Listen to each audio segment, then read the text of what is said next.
This is America in Space, a weekly news and information program on current events dealing with the space industry. Welcome, and thanks for joining me today. I'm Dawn Meyer, Space Coast News Editor. NASA and Boeing conducted the Orbital Flight Test 2 of Boeing's Starliner spacecraft in May of 2022.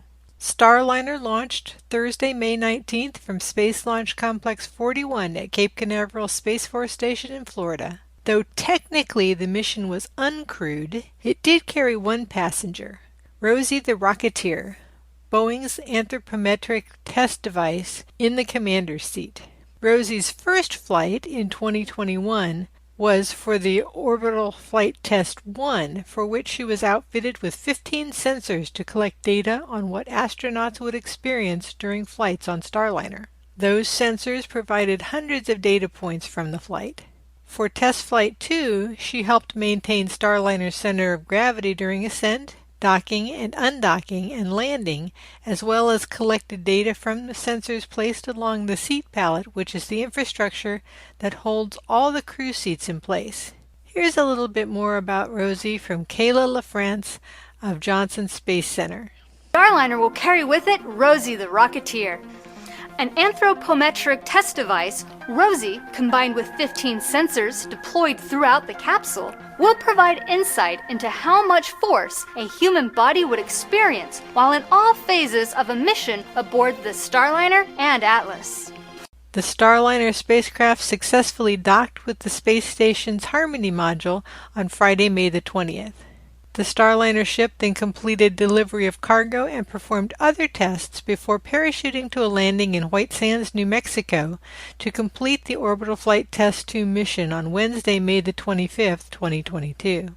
The landing followed a deorbit burn, separation of the spacecraft's service module, and successful deployment of its 3 main parachutes and 6 airbags, setting the stage for future crewed landings. Here again is Kayla LaFrance with a summary of the mission.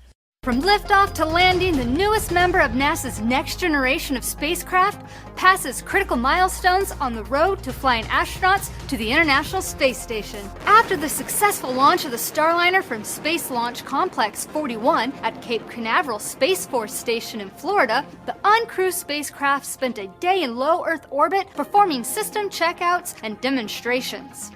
After the on-orbit demonstrations were completed, the Starliner autonomously approached and docked with the space station's Harmony module.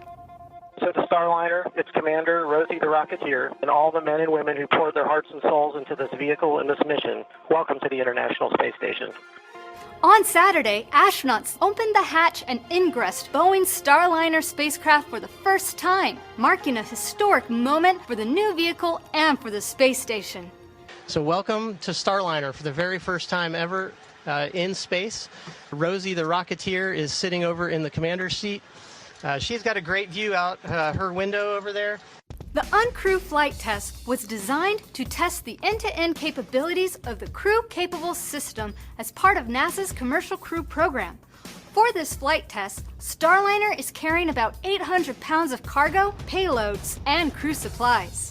OFT-2 has provided valuable data towards NASA certifying Boeing's crew transportation system for regular flights with astronauts to and from the space station.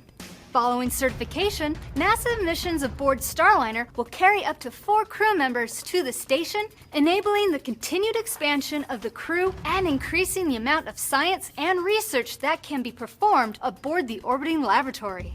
On Wednesday, the station crew closed the hatch to the Starliner and said their goodbyes as the spacecraft autonomously undocked from the space station and began the journey home, carrying with it more than 600 pounds of cargo. Godspeed, Starliner. Godspeed, Starliner.